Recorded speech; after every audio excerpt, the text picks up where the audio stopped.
အားလုံးပဲမင်္ဂလာပါနုံနုံ audio book channel ကနေကြိုဆိုလိုက်ပါတယ်အခုနုံနုံဖတ်ပြနေတဲ့စာအုပ်လေးကတော့စာရေးသူချစ်သေးနောင်ရေးသားထားတဲ့ချစ်တိုးတယ်တဲ့အချစ်အိမ်လို့အမည်ရတဲ့စာအုပ်ကလေးကိုဖတ်ပြနေတာဖြစ်ပါတယ်အခုလိုမျိုးစပတ်ခွင့်ပေးတဲ့စာရေးသူမောင်လေးချစ်သေးကိုလည်းကျေးဇူးများကြီးတင်ပါတယ်တိခံပြီးတော့နှဆင်ပေးမယ်တယောက်ချင်းညီတိုင်းကိုလည်းကျေးဇူးများကြီးတင်ပါတယ်အားလုံးပဲလူမျိုးငါးဖားအနေမှာကင်းဝေးပြီးစိတ်ချမ်းသာကိုတမ်းမာလို့ကောင်းတဲ့လူရဆန္ဒတွေပြည့်ဝကြပါစေရှင်ချစ်တိုးတယ်တဲ့အချစ်အိမ်အပိုင်း3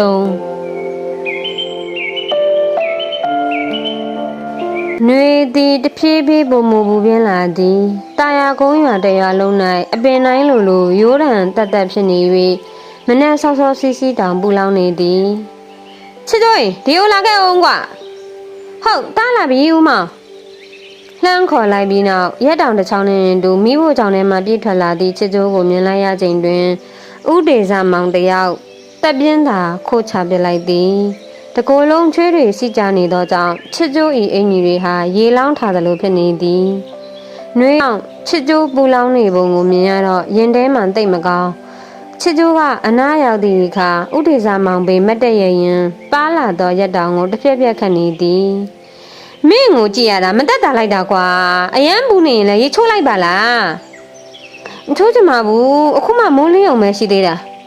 မင်းအရန်ဘူးနေတာမဟုတ်ဘူးလားဥမောင်ကလည်းမချိုးချင်ပါဘူးဆိုချစ်ကျိုးကခေါင်းမှန်သည်ပြောမရတော့သည်ကဥဒေဇမောင်ဘာမှဆက်မပြောတော့ပါသို့တော်စိတ်ထဲတော့နေမထိထိုင်မသာဖြစ်နေသေးသည်ဒါဆိုရင်မင်းဒီနေ့ထမင်းတစ်လုံးမယ်တဲ့ကွာနေ့လက်ထမင်းစားဖို့ကဖြစ်တယ်လို့စားလို့ရတယ်အခုရပိုင်းရာသီဥတုအရမ်းပူတယ်မိဖို့နာအရမ်းမကတ်နဲ့ဟင်းကမချက်ရတော့ဘူးလားဟင်မျက်လုံးလေးကိုပြူးကျဲကမေးလာပုံကဥတူတူအပြစ်ကင်းစမန်မျက်လုံးလေးတွေကပေါ်လွန်လွန်းလှသည်မျက်နှာလေး၌အပူပင်ကင်းစင်သည်လက်ကလည်းရက်တောင်ကိုရက်ခတ်နေတော့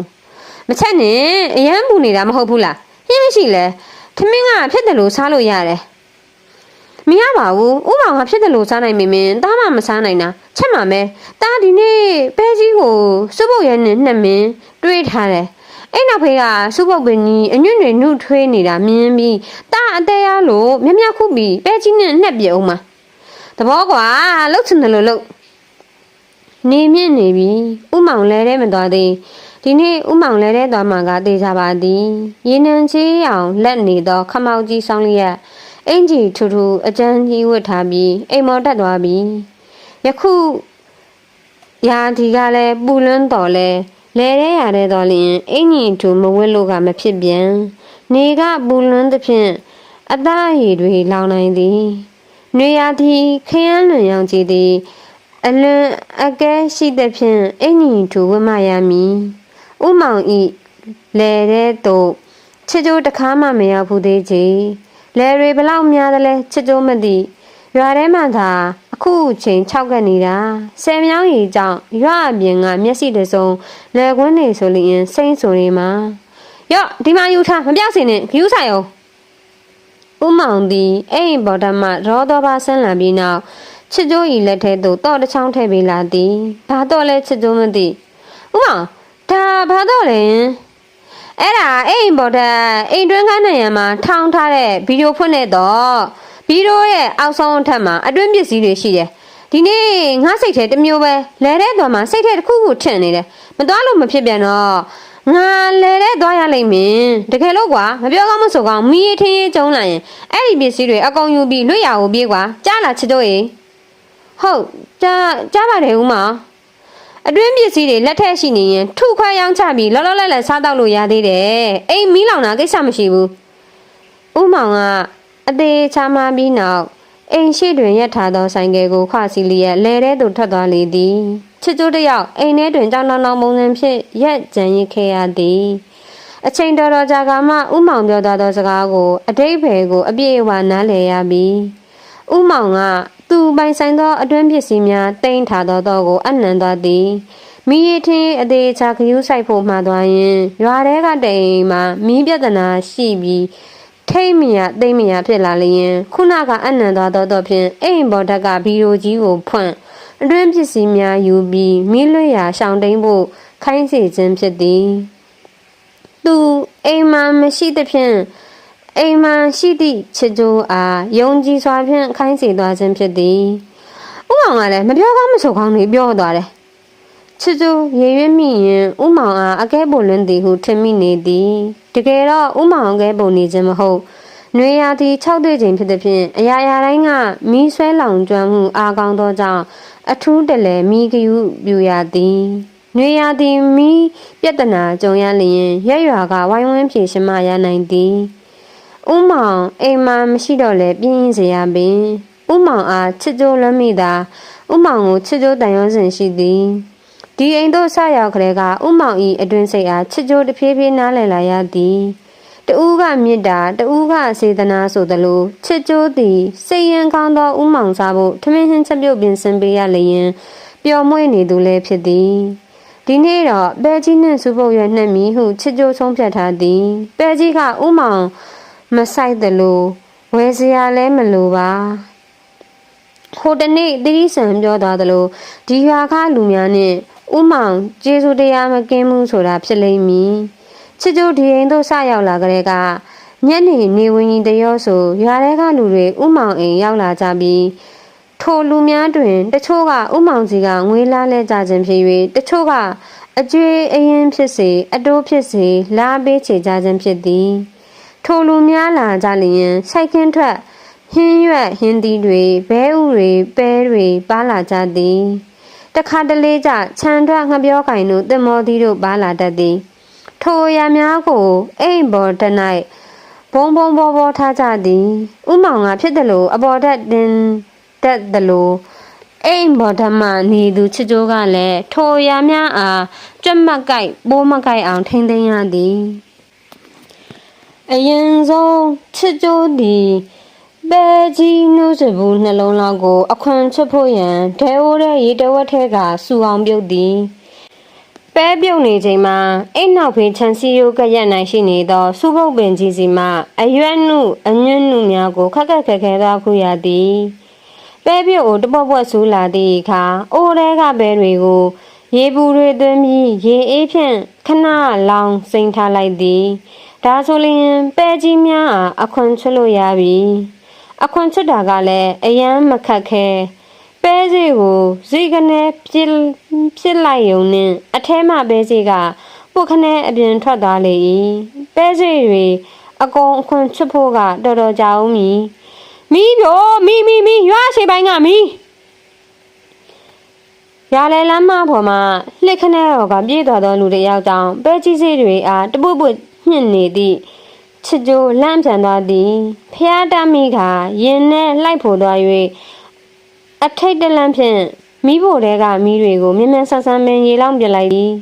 မိရဲ့ရွာအရှိပိုင်းကတဲ့ဘလို့ဖြစ်တာတော့ရွာအရှိပိုင်း၌မိလောင်သဖြင့်မိကဥမောင်ဤအိမ်ရှိရာရွာတောင်ပိုင်းသို့ကူးမလာဘူးလဲမပြောနိုင်ချစ်ကြိုးအရင်ဆုံးသတိရမိသည်ကမနက်ကဥမောင်လဲထဲမသွားခင်မှားသွားသောစကားမိထင်းရှိလာရင်အိမ်ပေါ်တဲ့ဗီဒီယိုကြီးထဲမှာအတွင်းပစ္စည်းများကိုထုတ်ပြီးထွက်ပြေးတဲ့ဥမောင်ကအမြင်အာယုံအကြအာယုံရနေသလားဟုချစ်ကြိုးထင်မိသွားသည်ဖြစ်ပုံကတိုက်ဆိုင်လွန်းတော့ချစ်ကြိုးဘာလို့ရမှန်းမသိမိလောင်နေသောရွာအရှိပိုင်းသို့ပြေးရမလားဥမောင်ခိုင်းသွားသောကိစ္စကိုလုပ်ရမလားချစ်ကြိုးဤလက်ထဲတွင်ဥမောင်မေးသွားသောတော့ချောင်းလေးကငြိမ်သက်စွာရှိနေလေသည်ချစ်ကြိုးဟဲ့ကောင်ဘယ်ရောက်နေတာလဲဟောင်းကနေဆိုင်ငယ်တဲ့နှင့်တူအိမ်ရှိမှဥမောင်၏အတန်ကြီးကိုကြားလိုက်ရသည်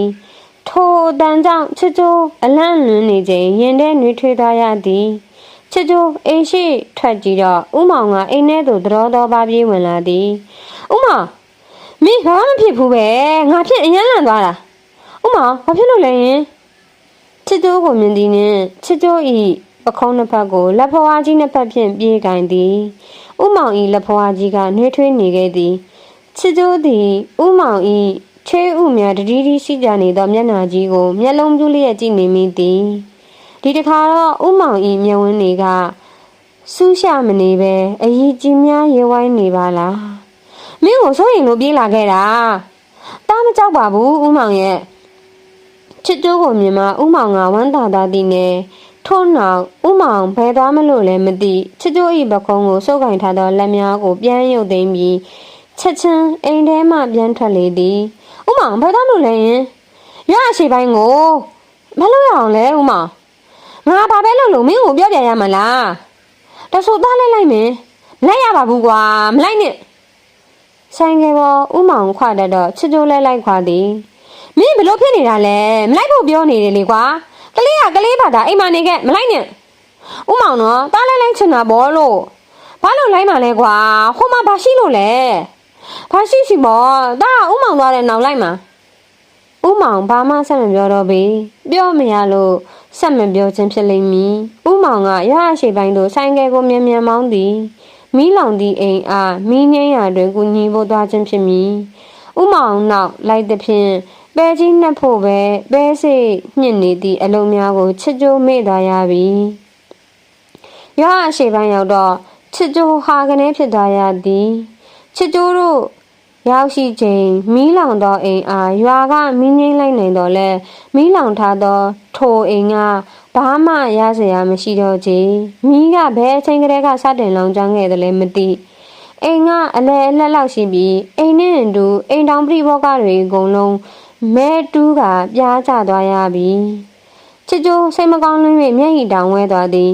အိမ်ဘေးနားတွင်ငိုကြွေးနေသောအိမ်မိုင်ရှင်မိသားစုကြောင့်ချစ်ကျိုးငိုချမ်းလာသည်အဲ့ဒါဒီကလေးတောက်သုံးမကြလို့ဒီကလေးကြောင့်အိမ်မီးလောင်တာဒီကလေးကြောင့်ရုတ်တရက်လူကြီးတစ်ယောက်ဒေါသတကြီးအော်ပြောကအနီးနားကတုတ်တချောင်းကိုပြေးဆွဲသည်ချစ်ကျိုးလန့်သွား၍ဥမောင်လက်မောင်းအားကင်ထားမိသည်ခုနကလူကြီးဟာဘသူ့ကိုရိုက်မလို့လဲမီးလောင်သွားသောအိမ်ကိုပိုင်သည့်အိမ်တော်ဦးစီးလူကြီးဖြစ်လိမ့်မည်တခါကညနေဘက်ဥမောင်အိမ်သို့အကျွေးလာဆက်တာတွေ့ခဲ့ဘူးသည်ထိုလူကြီး၏ဒေါသထွက်နေပုံကကြောက်စရာကောင်းလွန်းနေသည်ဖြစ်ပြီးတာတွေဖြစ်ပြီးသွားပြီကလေးနဲ့ဘာမှမဆိုင်ပါဘူးတော့မိမတယောက်ကကလေးတွေကိုရိုက်မှန်ဆို၍ရှေ့ကနေကားထားသည်သို့တော်လည်းဒေါသထွက်နေသောလူကြီးကရှေ့ဆက်တိုးသည်မင်းရှေ့ရဖယ်စမ်းဒီကလေးကိုငါအသေးတတ်မယ်ဒင်းကြောင့်ငါတို့အားလုံးနေစရာမဲ့ရတာမဖယ်ဘူးရှင်ကျမကလေးကိုရိုက်เสียအကြောင်းမရှိဘူးဒေါသကြောင့်မိမဖြစ်သူသည်မြေကြီးပေါ်ပုံလျက်လဲကြသွားအောင်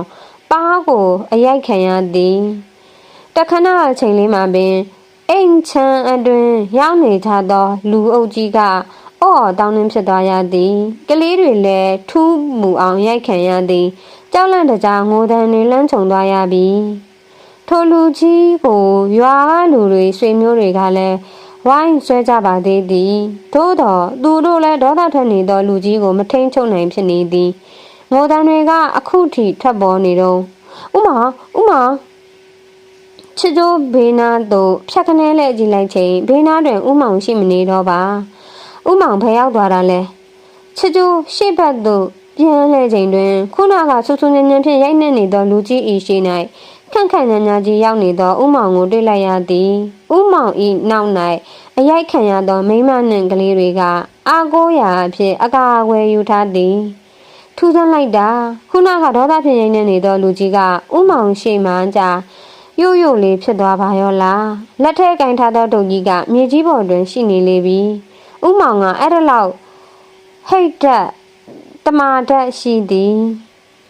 အခုလိုအိမ်မီးလောင်တာကခမည်းတော်ပယောခကြောင့်ဖြစ်တာအခုမှကလေးကိုရမ်းမရှာနဲ့ခမည်းတော်အမားကိုကလေးပေါ်ပုံမချနဲ့မြအခုဒီကလေးအသက်ဘယ်လောက်ရှိလဲအလွန်ဆုံးရှိ10နှစ်ဒီလောက်ငယ်ငယ်လေးကိုကလေးထိန်ခိုင်းထမင်းဟင်းချက်ပြုတ်ခိုင်းတော့အိမ်မီးလောင်တာစမ်းတော့လားအိမ်မီးလောင်တာကလေးရဲ့အမမဟုတ်ဘူးခမည်းတော်မားတာကလေးကိုဘာမှရိုက်နှက်စရာမလိုဘူးကလေးကြောင့်မဟုတ်ဘူးခမည်းတော်အသိဉာဏ်မရှိလို့အခုလိုဖြစ်ရတာတိတ်မကြခင်ကြားလိုက်ရသောဥမောင်၏အတန်ကြီးဖြစ်သည်ဥမောင်ကဆုံးမနေပုံနှင့်တူသည်ယခုကြာဥမောင်ပြောတာတွေကအတိတ်ပဲရှိလာပါလားမှန်လဲမှန်နေသည်ဥမောင်၏စကားကိုချစ်ချိုးအဝေးကနေလှမ်းနားထောင်နေမိသည်ဒီနေ့ရတော့ခမရရဲ့ရွှေမျိုးတွေအိမ်မှာခမရတို့ကတ်နေကြဗျာခမရတို့အိမ်ပြန်ဆောက်ဖို့ကြုတ်တာဝန်ယူတယ်အရင်ကခမရတို့ကြုတ်ကိုပေးစရာရှိတဲ့အကျွေးတွေလည်းအကုန်လုံးပေးစရာမလိုတော့ဘူးကြုတ်အကုန်လျှော်လိုက်မယ်ဒါပေမဲ့ဂရီးတစ်ခုတော့ပေးဗျာနောက်တစ်ခါကလေးတွေကိုရိုက်နှက်ဆုံးမ ဒါမလောက်ပါဘူးဆိုတဲ့ဂရိဘာမှမသိနားမလဲတဲ့ကလေးတွေကိုရိုက်နှက်ပြီးဆုံးမတာကျုပ်လုံးဝမကြိုက်ဘူးဆုံးမမင်းဆိုလဲပြေလဲရပြေလဲကြောင်းဆုံးမပေါ့ဗျာခမရနောက်တစ်ခါကလေးတွေကိုမရိုက်ဘူးဆိုတဲ့ဂရိကိုစိတ်ရင်းမှန်နဲ့ပေးနိုင်သလားအဲ့ဒီဂရိပေးမင်းဆိုရင်ခမရတို့ဘဝကိုကျုပ်အပြည့်အဝတာဝန်ယူတယ်ဟုတ်ကဲ့ဦးလေးဂရိပေးပါတယ်ဦးမောင်ဤချောမောလွန်းသောမျက်နှာကတီးကြီးနေသည်ဥမောင်၏စကားများအားကြားပြီးဥမောင်ကိုချစ်ကြိုးလေးစားလာရသည်ငွေကြေးကုန်တနာပြေဝတော့လဲမမှန်မရှိပဲဒုက္ခတွေများအားဖိမတတ်သောဥမောင်အစားချစ်ကြိုးဂုံယူမိသည်ဖြစ်ပြသွားသမျှပြဿနာတွေအစဉ်ပြေပြီးနောက်အိမ်ပြန်ရတော့ပျော်ရွှင်မှုကဘာနဲ့မှမလဲနိုင်သလိုဥမောင်တော့မှဆိုင်ကယ်ကက်စီနေသည်အားချစ်ကြိုးပျော်မဆုံးဖြစ်နေရသည်ဥမောင်နံပါတ်သက်ခွင့်ရသောချစ်ကြိုးသည်ဒီရွာ၌အလိုလိုကုန်မြင့်သူဖြစ်ရသည်ရွာလယ်လမ်းမဘေးကအရိပ်မဲ့နေသောမကြီးပင်များကလှပလွန်းနေ၏ဥမောင်မနက်ကဥမောင်လည်းတဲ့သွားတာမဟုတ်ဘူးလားရွာထဲမှာမီးလောင်တာဥမောင်ဘလို့လုပ်တည်တာလဲဟင်ဆိုင်ကယ်နောက်မှမေးလာတဲ့ဖြင့်ဆိုင်ကယ်ကိုနည်းနည်းအရှင်လျှော့လိုက်သည်ဆိုင်ကယ်မောင်းရတာလည်းအဆင်မပြေဘာတွေမေးနေမှမသိမီးလောင်တော့မီးခိုးငွေတွေထွက်လာတာပေါ့ကွာအဲ့ဒီမီးခိုးငွေတွေမြင်ပြီးရွာကိုပြန်ပြေးလာတာကွာမင်းနားလည်ပြီလားအော်ဥမောင်ကညံကောင်းတာဘာကွာဥမောင်ဟိုလေတားပြောဆရာရှိလို့အေးအမပြောအခုဆိုင်ငယ်မောင်းနေတယ်ဥမောင်ကလည်းမရပါဘူးတားအခုပြောချင်တာတားဟင်းမချက်ရသေးဘူးသိလားဘာဥမောင်ဤတန်ကဆိုင်ငယ်ဆက်တန်ထပ်ပုံမူကဟိမ့်ထွက်လာသည်ချစ်ကြိုးဤကြောပြင်းနဲ့စိတ်ကနေတားလဲဥမောင်တော်လိုက်လာရတာနဲ့ဟင်းချက်ဖို့မေ့သွားတာပြီးတော့ဥမောင်ပဲမနေ့ကပြောခဲ့တာလေထမင်းတစ်လုံးမဲ့တည်ဆိုဥမောင်သားကိုမစူပါနဲ့နော်ထမင်းကတဲပြီးသားဟင်းကအိမ်ရောက်ရင်ချက်ချင်းတန်းချက်မှာမင်းနဲ့တော့ခတ်ပြီးထုတ်ထွက်မိုး၍ဘာစကားမှဆက်မပြောကြတော့ပေဥမောင်စိတ်မဆိုးသဖြင့်ချစ်ကြိုးအတွက်ဖြေသားသေးသည်ဥမောင်ကချစ်ဖို့ကောင်းသည်ကောင်းခင်မှာမိုးရိပ်မိုးစံတွေပြေးလွှားနေကြသည်ကောင်းခင်ကြီးဤတစ်ဖက်ချမ်းကတောက်ပနေသည့်တိမ်တွေဖြစ်ကြပြီးကြံတစ်ဖက်ကမဲမောင်နေသောမိုးတိမ်တွေဖြစ်ကြသည်ဒီနေ့ရောမနေ့ကလိုမိုးရအောင်မလားမနေ့ကညနေမိုးရသည်လက်ကသင်းရိုးကျိုးလူမတက်ပင်မကြခင်မိုးရသည်ရောက်တော့မည်ထင်သည်ຫນွေဤအပူချိန်တို့သည်လည်းရောနေသွားရပြီညနေတိုင်းလိုမိုးအမှန်ကန်မရတော့လဲလေပြင်းတွေတိုက်တတ်သည်မိုးရသည်ကိုချစ်ကြိုးသဘောကျသည်ချစ်ကြိုးသည်အိမ်ကြီးဤပေါ်တဲ့ပြတင်းပေါက်ကနေအိမ်ရှိကခရီးပင်ကြီးကိုငေးကြည့်နေမိခြင်းဖြစ်သည်ခရီးပင်ကြီးကမကြခင်ရောက်ရှိတော့မိမိုးရသည်ကိုကြိုးစိုးနေသည်အောင်မိုးရသည်ရောက်မှမိုးရေတွေအများကြီးဖြန်းပတ်မှသူသည်အပွင့်နေပွင့်နိုင်မည်မဟုတ်လားအိမ်ရှိချန်စီယိုကရက်၌အုံလိုက်ကျင်းလိုက်ပေါက်နေသောမိုးကြိုးပန်းများနှင့်ဝရောင်ပန်းပင်များသည်အညွန့်တင်များထွက်လို့နေလေပြီချစ်ကြိုးရေဘယ်ရောက်သွားတာလဲငါခဲ့အောင်ကွာအိမ်အောင်မှဥမောင်အတန်အော်ကြီးကိုကြားလိုက်ရသည့်အခါမှာချစ်ကြိုးသည်အိမ်ပေါ်မှပြေးဆင်လာခဲ့သည်တခါတည်းကွာကြဲအော်ခေါ်နေရတယ်ချစ်ကြိုးရေငါခေါ်နေတယ်ကွာလာခဲ့အောင်လာပါပြီဥမောင်ရဲ့ဘာဖြစ်လို့လဲအနာသို့ရောက်သည့်အခါဥမောင်ကအကြည့်စူးစူးဖြင့်စိုက်ကြည့်ပြန်သည်အမြဲတမ်းဒီလိုမျိုးအကြည့်ခံရတော့လဲရိုးဤမသွားပဲချစ်ကြိုးကြောက်မိသည်မင်းမပြောမဆိုနဲ့ဘယ်သွားနေတာလဲတာအိမ်ပေါ်ထပ်သွားနေတာပါဥမောင်ဤရှေ့၌လက်ကလေးပိုက်ခါတွေ့လေးမတ်တက်ရနေမိသည်ချစ်ကြိုးဤပုံစံသည်ငငယ်ကစာမေးသောဆရာမရှိ၌စာမရသောအခါတောက်တန်လန်းလန်းနှင့်မတ်တက်ရနေသည်နှင့်တူးနေကဲဒါဆိုငါဘေးမှာလားထိုင်အောင်မင်းကိုပေးဆရာရှိတယ်ဥမောင်ဤဘေးနာတန်လျာခုံနှန်းကြီးပေါ်ကတ်ထိုင်လိုက်သောအခါဥမောင်ကချစ်ကြိုးဤမြန်ဝန်းနေအားစိုက်ကြည့်ရင်တစုံတရာအားပေးလာသည်မင်းဒီမှာအလုပ်လာလုပ်တာဘယ်နှလရှိပြီလဲ3လရှိပြီထင်တယ်ဒီမှာ3လလားစာချစ်ကြိုးရေးကြည့်တော့စွတ်စွတ်ပေါင်း4သိန်းခွဲဒီလောက်များသောပတ်စံပမာဏကိုအရင်တုန်းကတခါမှချစ်ကြိုးမကင်ခဲ့ဘူးပဲ ဥမောင်ကဘာကြောင့်ဒီပတ်စံတွေကိုပေးလာရတာလဲအရင်ကပထမဆုံးဒီအိမ်ကိုစရောက်တော့ဥမောင်သည်ချစ်ကျိုးအားပထမဆုံးလကအားကြိုတင်ပေးခဲ့ပါသည်သို့တော့ချစ်ကျိုးမယူခဲ့တုံးစရာမရှိခဲ့တဲ့ဖြင့်နောက်မှပတ်စံတွေအကုန်လုံးယူမည်ဟုသာချစ်ကျိုးပြောခဲ့၍ဥမောင်စီပတ်စံတွေပြန်အပ်ခဲ့သည်အခုလဲယူလိုက်ရင်ကောင်းမလားချစ်ကျိုးမဆုံးဖြတ်တတ်ပေမင်းပတ်စံတွေမင်းဘာသာမင်းသိမ့်ထားတော့ကွာသုံးစရာမရှိလဲယူထားအခုသုံးစရာမရှိလဲနောက်တော့ရှိလာမှာဟုတ်ကဲ့ဦးမောင်ချစ်ကျိုးသည်ဦးမောင်ဤအကြံပြုချက်အားလက်ခံခဲ့သည်ဒါနဲ့မင်းကဆယ်တန်းဖြေထားတာမဟုတ်ဘူးလားအောင်စင်းကဘယ်တော့ထွက်မှလဲဇွန်လတည်းဖြစ်မင်းထင်တယ်ဦးမောင်ကစုတ်တစ်ချက်သက်သည်ချစ်ကျိုးကိုအလိုမကျသွားပုံမျိုးပင်မင်းကွာမင်းသိတာဘာရှိလဲကိုဖြေထားတဲ့စာမွေးပဲဘယ်တော့အောင်စင်းရင်ထွက်မလဲရေရရသိမမရှိဘူးဦးမောင်ပြောတာလဲမှန်သားချစ်ကျိုးအနေဖြင့်အောင်စင်းရင်ဘယ်ချိန်ထွက်မလဲဆိုတာအတိအကျသိဖို့ကောင်းသည်မင်းဆယ်တန်းအောင်ရင်ဘာလုပ်မလဲတာဆယ်တန်းအောင်မင်းမထင်ပါဘူးဦးမောင်ရဲ့ထို့နောက်ပြောထလာသည့်ချစ်ကျိုးဤစကားကဥမောင်အားစိတ်ထိခိုက်သားစေသည်ဥမောင်ဤ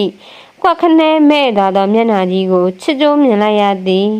စိတ်မကောင်းဖြစ်သွားတော့လဲမျက်နှာလွှဲမသွားပဲချစ်ကျိုးဤမျက်နှာလေးကိုဘေးတိုက်ငေးကြည့်နေသည်ဥမောင်ရဲ့မျက်ဝန်းထဲမှမျက်ရည်စားတွေနှင့်ချစ်ကျိုးမြင်လိုက်ရသည်စိတ်မကောင်းမဖြစ်ပါနဲ့ဥမောင်ရဲ့ဒါအရင်ကတည်းကစာမတော်တာဆယ်တန်းအောင်တော့လေတာကတိုးတက်ရတိုးတက်ကြောင်းမှမရှိတာအမှန်တိုင်းပြောရရင်လဲလေတာဆယ်တန်းအောင်ကျင်တယ်ညစင်ညတိုင်းအိတ်ခါနေတိုင်းဖျားရှိခိုးပြီးဆူတောင်းတယ်ကံတရားပေါ်ဦးမောင်ရဲ့ဆယ်တန်းမအောင်တာနဲ့ဘွားကဆုံးသွားတာမှမဟုတ်တာချစ်ကျိုးကစကားတွေပြောရင်မျက်ရည်တွေစီးကြလာရသည်ဆယ်တန်းအောင်ပြီးလျင်အနာဂတ်မှာဘာဖြစ်မလဲမသိပေမဲ့သူများတွေလိုမျိုးချစ်ကျိုးသည်ဆယ်တန်းအောင်ခြင်းသည်ဘာမှမဖြစ်ပါဘူးကွာမင်းဒီနေ့ကြတော့လဲဘာဖြစ်လဲမင်းဆယ်တန်းပြန်တက်ဖို့ငါအကြောင်းထားပေးမှာပေါ့ကွာ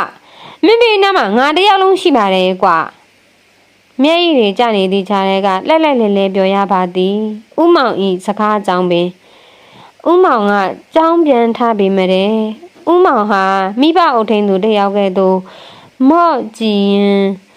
ဥမောင်ဤကိုလုံးကြီးအားခက်တင်တင်လေးဖတ်ထားမိသည်ဥမောင်ကတော့အလိုက်တင်ပြန်ဖတ်ယုံချစ်ကျိုးဤကြောကုန်းလေးကိုခပ်ဖောက်ဖောက်လေးပြန်ပုတ်ပေးနေသည်ဒီနေ့ဟာဘဝမှာအပျော်ဆုံးလို့ဆိုရမလားအတိုင်းထက်လွန်ချစ်ကျိုးပြောနေရသည်မကြာခင်တစ်နှစ်ပတ်လုံးကြောက်ကုတ်ကြခဲကြိုးစားခဲ့သောဆယ်တန်းအောင်စရင်ထွက်တော်မူဥမောင်ကချစ်ကျိုးကိုဆယ်တန်းဆောင်မှုပဲကြားလျင်နောက်နှစ်ကျောင်းပြန်တက်ဖို့ကူညီပါမည်ရဲ့ဆယ်တန်းအောင်မီကြမည်ဆိုသောကိစ္စနှင့်ချစ်ကျိုးရင်နဲ့စိုးနှစ်ဖြစ်ခဲ့ရတာကကြာလင့်မည်ဥမောင်ဤကျေးဇူးကိုချစ်ကျိုးဘလို့မှမေ့နိုင်မည်မဟုတ်ပါချစ်ကျိုးဤအပေါ်၌ထားသောဥမောင်ဤကျေးဇူးတရားကကြီးမားလွန်းသည်ဒီနေ့ညဥမောင်နှင့်တို့စားရသောညစာကအရင်စားဘူးသမျှထဲမှအရသာအရှိဆုံးဟူ၍ပင်ထင်နေမိသည်ငပိရီကျိုးပကံကြီးနှင့်ထိုးစရာအစုံလင်ထည့်ထားသောပကံကြီးကထမင်းဝိုင်း၏အဓိကပါရမီဖြည့်ဘက်ဖြစ်သည်အခြားမေမေရရအသားဟင်းတစ်ခွက်ပါလာတော့လဲဥမောင်ကငပိရီနှင့်တိုးစရာသာအစားများသည်ချစ်ကျိုးကတော့ဥမောင်၏ထမင်းပကံထဲသို့အသားဟင်းတုံးတွေခတ်ထည့်ပေးနေရသည်ဒီလိုအခါမျိုးတွင်ဥမောင်ကထမင်းလုတ်ကြီးအားပါဇက်အတွင်ထိုးသွင်းချစ်ကျိုးကိုအကြည့်ဆူဆူဖြင့်ကြည့်တတ်မည်ဖြစ်သည်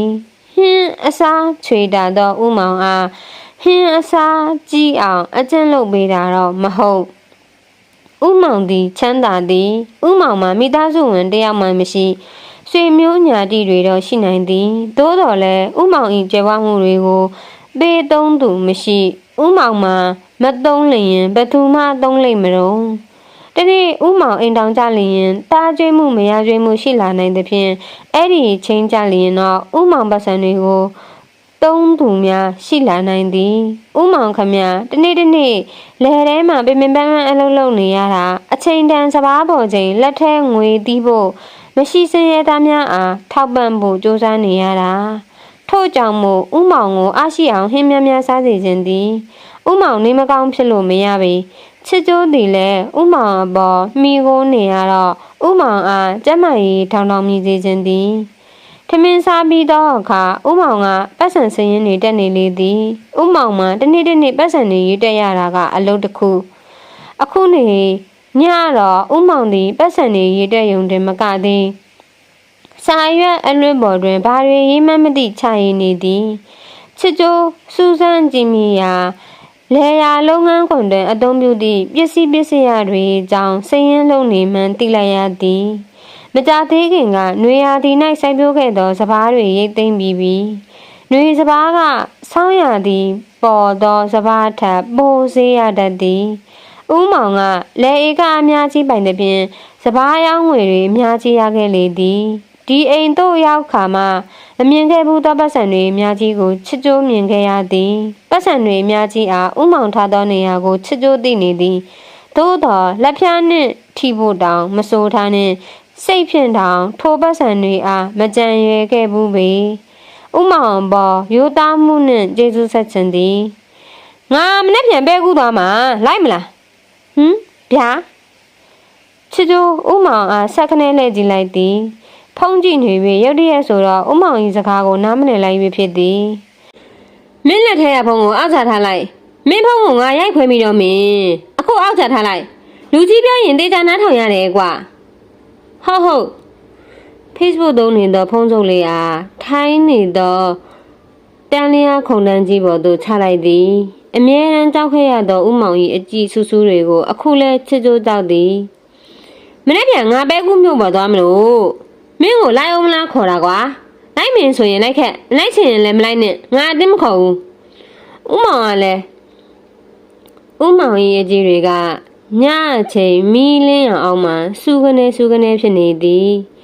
ဒါဆိုခုနကဥမောင်ဟာမနေ့ပြန်ပဲကူးသွားမှမို့မနေ့ပြန်ဝယ်ရမယ့်ပစ္စည်းတွေကိုစည်ရင်းလုပ်နေတာပေါ့ဥမောင်ကအရာရာစိတ်ဆက်လင်းသည်မင်းလိုက်မလားတားလိုက်ချင်လဲလိုက်ချင်တယ်လိုက်လဲမလိုက်ချင်ဥမောင်ရဲ့လိုက်ခဲ့လေကွာဟိုးကြရင်ဝယ်စရာရှိရင်ဝယ်လို့ရတာပေါ့ကွာငါကိုဖိုးတုတ်တို့ကနေသွားမှာမနေ့ပြန်ကြအဲ့ရင်အတွက်ဝယ်စရာတွေရှိသေးတယ်ဥမောင်ဘာတွေဝယ်မှလဲဟင်ငါကဒါဘာဝယ်ပေါ့ကွာမင်းဘာဆိုင်လဲချစ်ကျိုးဘာမှဆက်မမေးတော့ချေခေါင်းလေးကိုငုံထားလိုက်သည်ဥမောင်ကိုစိတ်မဆိုးတော့လဲဥမောင်ဤရင်းဒီစကားတွေကြောင့်စိတ်မကောင်းဖြစ်မိပါသည်ဟေးချစ်ကျိုးရေမင်းဘာဖြစ်သွားတာလဲဥမောင်ဤလက်ဖွားကြီးကမေးစိတ်အောင်လားကိုင်ကခေါင်းကိုမော့အောင်လုပ်နေသည်ချစ်ကျိုးအလိုက်တင်ခေါင်းကိုမော့လိုက်သည်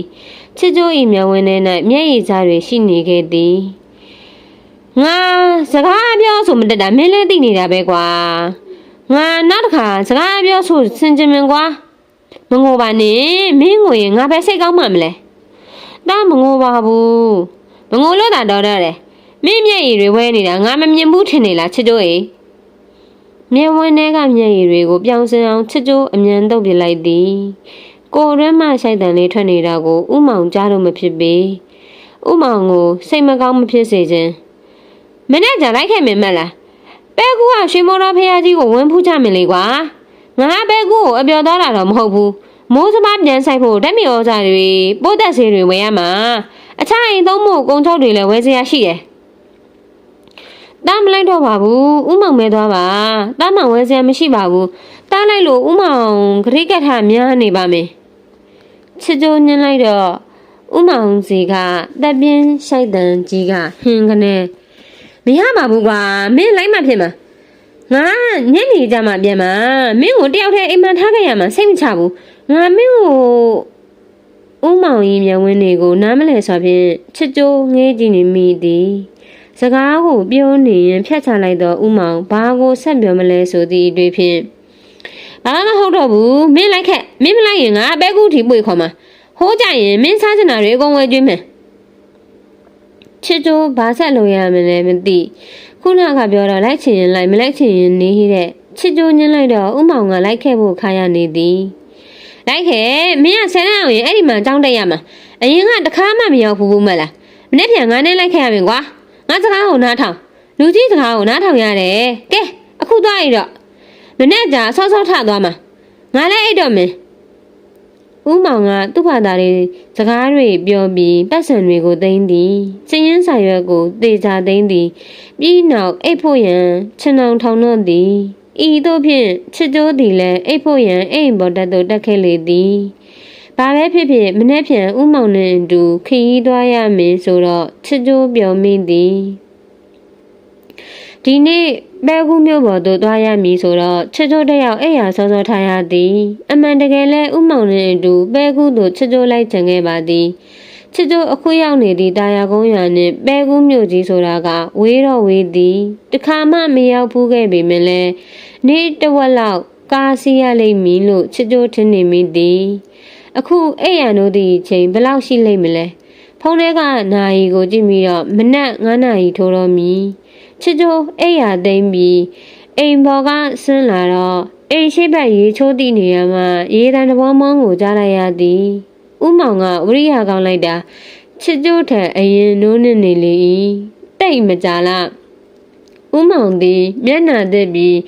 မျက်နှာရေဆက်လက်နှင့်အိမ်ထဲသို့ဝင်လာတော့သည်ချစ်ကြိုးကိုမြင်တော့ဝတ်ထားသောပစိုးကပုံစားနှင့်မျက်နှာကိုငုံတုပ်သည်ပြီးမှငါအခုပဲမင်းကိုလာနှုံးမလို့ကွာဆိုကလှမ်းပြောလာလေသည်ချစ်ကြိုးမှခေါင်းသာငိမ့်ပြပြီးအိမ်ရှိသို့မျက်နှာသိရန်ထွက်ခဲ့လေသည်ထိုချိန်မှာပင်ရွာလေလမ်းပေါ်၌လင်းကနေဖြစ်သွားသည်ဝူကနေမောင်းလာသောလိုက်ထိုက်ကားတစ်စီးသည်ဥမောင်အိမ်ရှိရွာလမ်းမ၏ညာဘက်၌ရက်နေတော့၏ထိုကားကြီးကပဲပဲကူးမြို့ပေါ်သို့သွားရာတွင်ဝယ်စရာပစ္စည်းများများတဲ့ဖို့ဥမောင်ငှားထားသောကားကြီးဖြစ်ပါလိမ့်မည်ဒီလောက်တော့ချစ်ကြိုးသိပါ၏မြို့ကိုဖို့တော့ရေအိမ်နဲ့ခဏဝင်ခဲ့အောင်မြို့ဥမောင်ဤလှမ်းခေါ်လိုက်သောအတန်ကြီးကိုကြားလိုက်ရသည်ကားပေါ်မှလူကြီးအိမ်ချမ်းထဲသို့ဝင်မလာခင်မှပင်ချစ်ကြိုးမျက်နှာမြင်မြင်သစ်ပြီးအိမ်ထဲသို့ဝင်လာခဲ့သည်ဥမောင်သွားတော့မည်ထင်သည်ဥမောင်မသွားခင်အစာပြေတစ်ခုခုကြွေးရအောင်မည်ဥမောင်ခမင်းချမ်းစားအောင်မလားညဟင်းချန်တွေတော့ရှိသေးတယ်တားပြန်တွေ့အောင်မယ်ခဏစားအောင်နော်နေငါမစားတော့ဘူးမိဘသားစားရင်စားငါစောင့်နေမယ်အချိန်ရတယ်တားမစားတော့ပါဘူးအေးမစားချင်လည်းမစားနဲ့လမ်းကြမှာတခုခုငါဝယ်ကြည့်မယ်ရော့ဒီမှာမင်းဝတ်ဖို့ဦးမောင်ကဝတ်ဖို့ဆိုပြီးကြွကြွအိမ်နဲ့ရောင်နဲ့ထုတ်ထားတော့အထုပ်တစ်ထုပ်ကိုပေးလာသည်ချစ်ကြိုးမြင်မြင်ဆန်းဆန်းဖွင့်ကြည့်တော့မိခိုးရောင်လဲကလုံးလက်ရှိအင်ကြီးတစ်ထည်နဲ့အလျားလိုက်အဖြူစင်းတစင်းပါတော့အနက်ရောင်မွန်ပစိုးတစ်ထည်ကိုတွေ့ရသည်အဲ့ဒါတွေဝတ်လိုက်မင်းမအဝတ်စားမရှိဘူးမို့လားပြင်စရာရှိတာပြင်တော့ကွာပြီးရင်သွားကြမယ်အဝတ်အစားလဲဖို့ချစ်ကြိုးအိမ်ပေါ်တက်ခဲ့သည်အိမ်အောက်ထက်မှာအဝတ်မလဲခြင်းလူတွေရှိနေသောကြောင့်ပင်ချစ်ကြိုးဥမောင်ကိုကျေးဇူးတင်မိပါသည်တကယ်တမ်းလဲချစ်ကြိုးမှဝတ်စရာအဝတ်အစားအသစ်ကမရှိပေချစ်ကြိုးတစ်ခုတွေးတော်မိသည်ဥမောင်ကဒါတွေကိုဘယ်အချိန်ဝယ်လိုက်တာလဲဟူ၍ပင်ဥမောင်မြို့ပေါ်သွားတာကိုလည်းချစ်ကြိုးမသိဥမောင်ကတနေ့လုံးလယ်ထဲမှာအလုပ်တွေလုပ်နေရတာဥမောင်ကချစ်ကြိုးအတွက်ဗရဟေတိဆန်ဆန်များဖြစ်ရသည်ဥမောင်ပေးသောအဝတ်အစားတွေကိုဝတ်ကြည့်တော့ချစ်ကြိုးနှင့်ကွက်တိလဲကရုံးကော်လန်နာကရှေ့ကျဲသီးလေးကိုတက်ကြည့်တော့မီးရောင်အောက်မှာလက်ခနဲဖြတ်ခနဲချစ်ကြိုးအနှင်းသက်ဆုံးပါပင်ချစ်ကြိုးအိမ်အောက်ဆင်းလာတော့ကားသမားလူကြီးနှင့်ဥမောင်တို့၏စကားသံများကိုကြားနေရသည်စကားသံကလဲအကြောင်းစဘာအကြောင်းယနေ့ဝယ်မိပိုးသက်စေနှင့်ဓမြဩဇာတွေအကြောင်းစသဖြင့်ဆုံးစီလိုပြီးနောက်ဥမောင်ကကားငါးကားကိုအပြည့်အသက်ပေးချေလေသည်ထိုအချိန်အရှိတ်အရန်၌ရောင်နီပြုတ်လာလေတော့ပြီထို့ကြောင့်ချစ်ကြိုးသည်အိမ်ပေါ်ရှိတကားတွေပြတင်းပေါက်တွေအကုန်လိုက်ပိတ်သည်ဥမောင်ကတော့အဝဲအစားလဲနေသည်အကောင်လုံးပြီးစီးသည့်အခါခြံတကားတော့ခတ်ပြီးပဲကူးမြို့သို့ခရီးထွက်ခဲ့ကြလေသည်မနက်ခင်းပိုင်းဆိုတော့ရာသီဥတုကအေးစိမ့်ချိန်လေးကားလမ်းမဘေးတစ်လျှောက်တွင်ပြိုဝန်းစိမ့်စိမ့်တွေကိုတွေ့နေရသည်လယ်သမားကြီးတချို့ကတော့လယ်ထဲ၌ထွန်းဆက်များဖြင့်စပားဆိုင်ဖို့ထွေရနေကြသည်ယခုရာသီကစပားဆဆိုင်ရာမိုးရာသီအစာပိုင်းဖြစ်သည်ဒီနေ့တော့ရာသီဥတုသားရနေသည်နေမင်းကြီးကလင်းလက်ပြီးလေပြေလေးကတတော်တော်တိုက်ခတ်နေပါ၏ လေပြေထဲ၌တောပန်းရနှံ့မွေမွေလေးတွေရောပါနေသည်တခါကာစီရင်နှာခေါင်းဝ၌လယ်ကွင်းထဲမှလွင့်မြတ်လာသောရွှင်ပုံနှံတွေကိုရတတ်သည်ထိုနှံမျိုးကချစ်ကြိုးတို့လိုတောရွာမှနေသူတွေနဲ့တော့တိတ်မစိမ်းကားပေရွှင်ပုံနှံကမတရီစရာကောင်းလာတော့လဲချစ်ကြိုးနှစ်သက်မိလေသည်တဲကူးမြို့အဝင်သို့ရောက်သည့်အခါတွင်ချစ်ကြိုးဤရင်နှင့်ဒိန်းကနေဖြစ်ရသည်တဲကူးမြို့ကြီးဆိုတာကဒါများပါလားဟုအရင်ကတခါမှမရောက်ဘူးသောချစ်ကြိုးတစ်ယောက်ရင်တွင်တုံးလာရသည်ဆယ်တန်းအောင်ကလေးရင်ဒီမြို့ကြီးကတက္ကသိုလ်ကြီးမှာပညာသင်ယူရအောင်မည်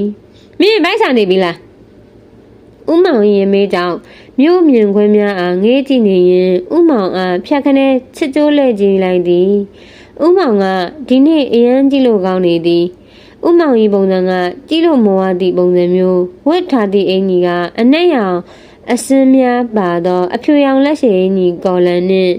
ပစိုးကတော့အနက်ရောင်အကွက်စိတ်အရင်ကအိမ်မှာမို့ဗော်ဒီဘက်တည်နေတတ်သည့်ဦးမောင်ကယခုကြခန်းညာလွတ်နေသည်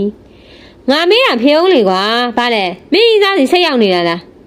မဟုတ်ပါဘူးဦးမောင်ကလည်းချစ်တော့အကြောင်းငယ်ညင်းတော့လေဦးမောင်က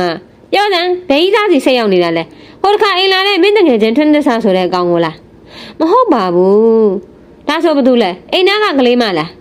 မဟုတ်ပါဘူးဦးမောင်ကလည်းသူတို့ကတငယ်ချင်းတွေပါအေးပေါ့ကွာမင်းလိန်တော့လဲငါယုံရမှာပေါ့ဦးမောင်ကလည်းမဟုတ်ပါဘူးဆိုဦးမောင်ကမျက်နှာလဲကကားအပြင်ဘက်သို့ငေးကြည့်နေလေသည်ခဏကြာကမှချစ်ကြိုးဘက်သို့မျက်နှာပြန်လဲလာလေသည်ငါမင်းဖိုက်ဆန်နေမှဆိုလို့ဒီအတိုင်းမေးတာပါကွာတခြားစိတ်မရှိပါဘူးမင်းမသာမင်းဘယ်ကြီးစားစီစိတ်ရောက်ငါနဲ့မှမဆိုင်တာကြီးစားမထားဖို့မကောင်းကွက်တော့ဘူးမင်းမသာမင်းကြီးစားထားချင်ရင်ထားမထားချင်ရင်နေငါမကောင်းကွက်တော့ဘူးစကားတွေပြောပြီးဟူကနေလေးဘူးတွေမှုတ်ထုံပြလိုက်ပုံကတော်တော်ကြီးကိုဦးမောင်စိတ်ထိကြိုက်သွားတာပဲလားချစ်ကြိုးမှကြီးစားမရှိတာချစ်ကြိုးကိုယ်တိုင်သာအတိဆုံးဦးမောင်ကဘရော့ဖြစ်ဖြစ်သူပြောတာမယုံပေထို့ကြောင့်မယုံကြည်တဲ့တူကြီးစားအကြောင်းမပြောတာပဲကောင်းသည်ထို့ကြောင့်စကားလမ်းကြောင်းလွှဲရလေသည်ခုနကဦးမောင်သူ့ကိုဗိုက်ဆန်နေပြီလားလို့မေးခဲ့တာမဟုတ်ပါလားအဲ့ဒီစကားကိုပြန်ဆက်ရအောင်မီဦးမောင်တောက်ခုနကဗာမေးတာလဲဗိုက်ဆန်လားလို့မေးတာမင်းကိုငါခေါ်လာတာမို့လို့ငါတာဝန်ရှိလို့မေးတာမေးလိုက်တော့လဲဦးမောင်ကချက်ချင်းဖြေးလာသားပင်တိုးတော်လဲကြက်ကန်ကန်နဲ့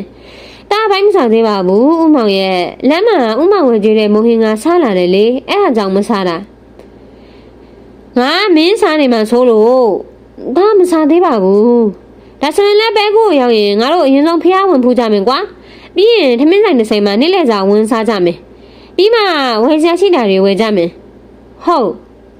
ဦးမောင်နဲ့တို့အခုရောက်ရှိနေပြီဖြစ်သောပဲကူးမြို့ကြီးကပျော်စရာကောင်းသည်ဟုချစ်ကြိုးတွေးထင်ထားလေတော့သည်မြန်မာနိုင်ငံတွင်ရှိဇေဒီများအနက်ရှေမိုတော်ဇေဒီတီညံတော်အမြင့်ဆုံးဖြစ်သည်ဟုမှတ်သားရသည်ရှေမိုတော်ဇေဒီကိုအချို့ကဂေါရမမြတ်စွာဘုရားရှင်ပြိဋိဘံမဆံမီကပင်တည်ခဲ့သည်ဟု၎င်းအချို့ကဂေါရမမြတ်စွာဘုရားရှင်ပြိဋိဘံဆံမီမှတည်ခဲ့သည်ဟု၎င်းအချို့ကဂေါရမမြတ်စွာဘုရားရှင်ဤစံတော်ကိုထာပနာခဲ့သည်ဟု၎င်းအချို့ကသွားတော်ကိုထာပနာခဲ့သည်ဟု၎င်းရေးသားကြသည်တို့ရာတွင်ဖျားဓာယိကာမဟန္တာဝရီဘုရင်မရှင်စောပုနှင့်တမတ်တော်ဖျားဓာယိကာဓမ္မဇေဒီမင်းတို့824ခုနှစ်တွင်ရေးထိုးခဲ့သောမော်တော်သမိုင်းပါဠိကျောက်စာပါအချက်အလက်အရစုရတိရိမာတောကအမည်ရှိသောတထုံပြည့်ရှင်မင်းကသာသနာနှစ်230ခွန်လောက်တွင်ဂေါတမမြတ်စွာဘုရားရှင်၏သွားတော်ဓာတ်ကိုထာပနာ၍ရှေမုတ်သောဂန္ဓာကုတီတိုက်ကိုရှေးဥစွာတည်ခဲ့ကြောင်းသိတာထင်ရှားလေသည်ဂန္ဓာကုတီတိုက်ဆိုသည်ကအနာထပိန်တထေးလှူဒန်းဆောက်လုပ်ထားသောဂေါတမမြတ်စွာဘုရားရှင်အမြဲတမ်းသုံးဆံပေတော်မူသည့်ဇေတဝန်ကျောင်းတော်ကိုရည်ညွှန်းကဆောက်လုပ်ထားသည့်ဇေဒီဖြစ်သည်ထိုရှေမိုးတော်ဂန္ဓာကုတီတိုက်ဇေဒီကိုမောဇေဒီဟုသမုတ်ပြီးနောက်သာသနာနှင့် 238ခုနှစ်တွင်ရေဆက်သွင်းချလူရန်ခဲ့သည်ယင်းသို့တီထားကိုးကွယ်ပြီးနောက်ရွှေမုတ်တော်စီရီသည်ငလျင်ချိန်ချိန်မိ၍ပြိုကျရာအချိန်ချင်းခါခါပြန်လဲတီထားခဲ့ရသည်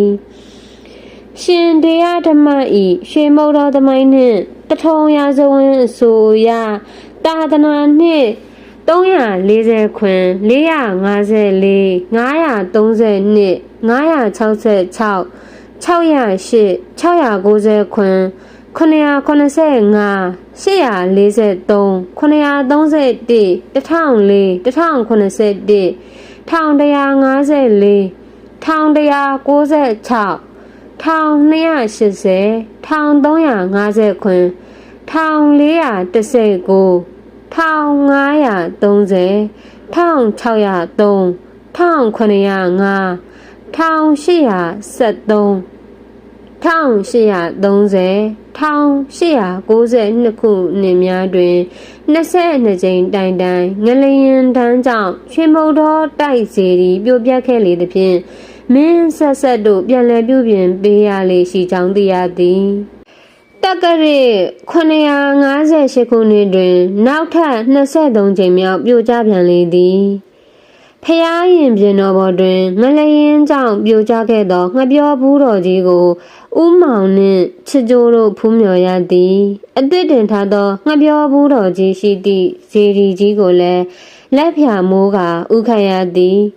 ဦးမောင်အရင်ကဒီဖျားကိုရောက်ခဲ့ဘူးလားယင်ရောက်ဘူးတာပေါ့ကွာခဏခဏပဲတားတော့ခုမှရောက်ဘူးတာပဲအဲ့ဒါဆိုငါ့ကိုကျေးဇူးတင်ကွာငါခေါ်လာလို့မင်းရောက်ဘူးလားရှင်မိုးတော်ဖျားရင်ပြင်တွင်နှစ်ဦးသားစကားတွေပြောရင်းခိုးစားကြွေးခဲ့ကြသည်အလူငွေတွေလည်းထည့်ခဲ့ကြသည်ဖျားဆောင်နှန်းကနိဗ္ဗာန်ကုံရောင်းသည့်ဆိုင်တွေလက်မှုပစ္စည်းရောင်းသည့်ဆိုင်တွေမြမအယိုးရာမုံရောင်းသည့်ဆိုင်တွေကိုငေးကြည့်ခဲ့ကြသည်လာတော့က3ယောက်ကားမောင်းသူဦးဖိုးတို့ကတော့ဖျားဖူးမလိုက်ပဲကားဆောင်ကြံခဲ့သည်ဥမောင်နှင့်ချစ်ကြိုးတို့သာဖျားဖူးထွက်ကြခြင်းဖြစ်သည်ငါငငယ်ကငါနဲ့ငါမိဘတွေပဲကူးလာတိုင်းဒီဖះကိုရောက်ဖြစ်တယ်ငါအဖေနဲ့အမေကဒီရွှေမုတ်တော်ဖះမှတွေ့ပြီးနဖူးစာရွာလဲကြတာလေကွာငါအဖေကတော်သားမြို့ပေါ်စပားတက်ရောင်းပြီးအပြန်ဖះဝင်ဖူးရင်းနဲ့ဖះလာဖူးတဲ့ငါအမေနဲ့တွေ့ပြီးချစ်ကြိုက်မိကြတယ်ဆိုပဲဦးမောင်ဤမျက်နှာနည်းနည်းညှို့ကျသွားတာကိုသတိထားမိလိုက်သည်ထို့နောက်ဦးမောင်ကဆက်ပြောသေးသည်ငါအမေရဲ့မိဘတွေကပဲကူးမြို့ပေါ်ကလေပဲကူးမှာငါအမွေရထားတဲ့ငါအဖိုးဖွားတွေအိမ်ကြီးအခုထိရှိတယ်အဲ့ဒီအိမ်မှာငါအဖိုးဘကအမျိုးတွေအိမ်ဆောင်သဘောမျိုးနေကြတယ်အဖိုးဖွားတွေကတော့ဆုံးသွားတာကြပြီမင်းကိုနောက်ကြရင်အဲ့ဒီအိမ်ကြီးစီခေါ်သွားရအောင်မင်းလိုက်ခဲ့မင်းမလားဗျာဟုတ်တိုက်မှာဘောဦးမောင်ရဲ့ဦးမောင်ပြောပြတော့ပဲကူးမျိုးပေါ်ကဘိုးဘွားပိုင်အိမ်ကြီးအကြောင်းဖြစ်သည်ထိုအိမ်ကြီးကဘယ်နေရာမှာရှိတာလဲချစ်ကြိုးမသိဦးမောင်ကသူ့မိဘတွေဘလို့ဆုံးမသွားလဲဆိုတာတော့မပြောပြပေအရင်ကဦးမောင်ရဲ့မိဘတွေဟာအောက်လန်းပညာဖြင့်အပြူစားခံရပြီးဆုံးမသွားတာလို့တငယ်ချင်းမလေးတီတီဆန်စီမှကြားသိခဲ့ရသည်တီတီဆန်ရဲ့စကားကဖြစ်မှမဖြစ်နိုင်တာချစ်ကြိုးမယုံခဲ့ပေဥမောင်ဤမိဘတွေအကြောင်းအားချစ်ကြိုးတိကျင်စိတ်ပြင်းပြမိတော့လဲမေးလို့မကောင်းနိုင်ဥမောင်ခုနကပြောတာနော်ဘာလဲဥမောင်ရဲ့မိဘတွေကဒီဖះမှန်တွေ့ပြီးဖူးတာဆုံးတာလို့အေးလေဘာဖြစ်လို့လဲဒါဆိုရင်ဥမောင်လည်းဖူးတာရှင်နဲ့တွေ့မင်းထင်လို့ဒီဖះကိုလာတာများလားချစ်ကြိုးကတွင်တော်ရင်ပြောလိုက်တော့ဥမောင်ကဟက်ခနဲ့ရည်သည်ရေတံကကျဲသွားသည့်အတွက်ကြောင့်ဘေးနာကဖျားဖူးခရီးသည်တွေစောင်းခဲ့ကြည်သွားကြသည်ဖူးသာရှင်ကဘယ်ရောက်နေလဲမသိပါဘူးကွာသူနဲ့လဲဒီဖျားမှတွေ့ပြီးဖူးသာမဆုံးကျင်တော့ပါဘူးဘာလို့လဲဆိုတော့ငါကြိုက်နေတဲ့လူဟာအရင်ကတည်းကငါဘေးနာမှရှိနေပြီးသားလေကွာမျက်နှာဒီကြီးဖြင့်ရှင်မောတော်ဖျားကြီးကိုမော့ကြည်ရင်ပြောလာတော့ဥမောင်ကြီးစကားကြောင့်ချစ်ကြိုးဤစိတ်ထဲဇဝေဇဝါဖြစ်သွားသည်ဥမောင်ကြိုက်နေတဲ့လူဟာဘယ်သူလဲဥမောင်အိမ်မှာချစ်ကြိုးနေခဲ့တာကြာပြီဥမောင်ထဲလဲတဝန်းစကားပြောခဲ့သူဘယ်သူမှမရှိဥမောင်ဟာရွာထဲကကွန်းနောက်ကရမတွေနဲ့လမ်းမဆုံတာတောင်နှုတ်ဆက်ဖို့မရဥ ဥမောင်ကြိုက်နေတဲ့သူဆိုရင်ဥမောင်စကားတွေသွားပြောမှာပေါ့ဤတို့ဖြင့်ချစ်ကြိုးသည်တွေးဆမိသလောက်ညံမမီခဲ့ပေဥမောင်အဲ့ဒီလူကဘာတူလဲရင်ဥမောင်ကြိုက်နေတဲ့သူဘာတူလဲတားသိချင်တယ်မင်းကတော်တော်တုံးရတာပါပဲကွာငါအကောင်လိုက်ကြီးထိုးပြန်နေတာတောင်မင်းကအရေးမမြင်ဘူးဥမောင်ဘာတူလဲလို့ပြောချင်ဘူးကွာကလေးကကလေးဘာသာနေလူကြီးကိုလိုက်မမင်းနဲ့ငါပြောမပြဘူးဥမောင်ဤလက်မောင်ကြီးအားထွေးဖက်ခါမင်းနေတော့လဲဥမောင်ကပြောမပြခုနကတီးတဲ့နေတော့ဥမောင်ဤမျက်နှာကြီးကတဖြည်းဖြည်းနီးရလာသည်မျက်လုံးတွေကခဏမငြိမ်ဥမောင်ပြောပြပါလို့ဘာတူလဲရင်တားတိချင်တယ်မပြောပြပါဘူးဆိုကွာဥမောင်ကလည်းမရှိုးပါနဲ့တားကိုပြောပြပါနော်တားဘသူ့ကိုမှပြန်မပြောဘူးခရီပေးတယ်နော်ဥမောင်ကသူ့လက်ကိုအတင်းထွေးဖက်ထားသောချစ်ကြိုးဤလက်ကလေးကိုအတင်းဆွဲဖယ်သည်ထို့နောက်ရှေ့ကနေခတ်တုတ်တုတ်ပြေးထွက်သွားတော့သည်ဘလို့ပဲဖြစ်ဖြစ်အချိန်တန်ရင်တော့ဥမောင်ကြိုက်နေတော့သူကိုချစ်ကြိုးသိရမှာပါလေချစ်ကြိုးနှုတ်ခမ်းလေးစူထားမိလိုက်သည်တော်တော်လှုပ်ဝနိုင်လင်းသည့်ဥမောင်ချစ်ကြိုးရှေ့ဘက်ဆက်သွားပြီးတော့ဖះစာအုပ်တွေဝဲနေသည့်ဥမောင်ကိုတွေးလိုက်ရ၍အနားသို့သွားလေသည်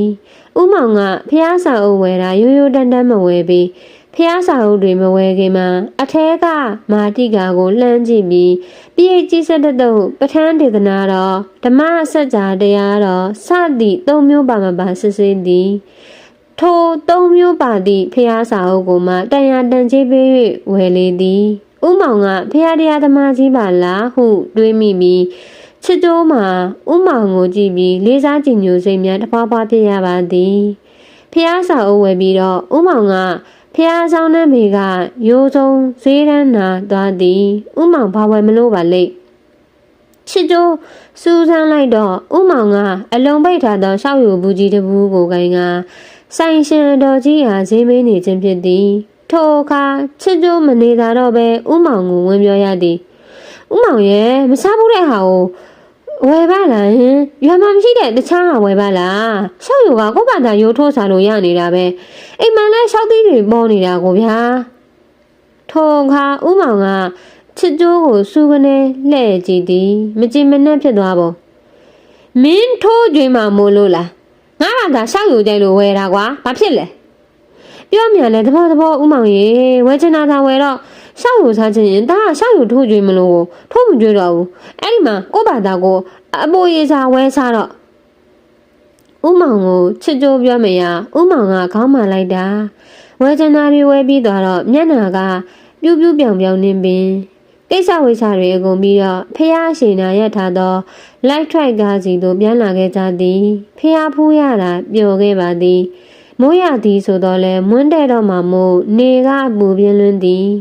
ပူလွန်းတော့လဲဒီနေ့မိုးရဖို့စုမတောင်းနိုင်မိုးရလျင်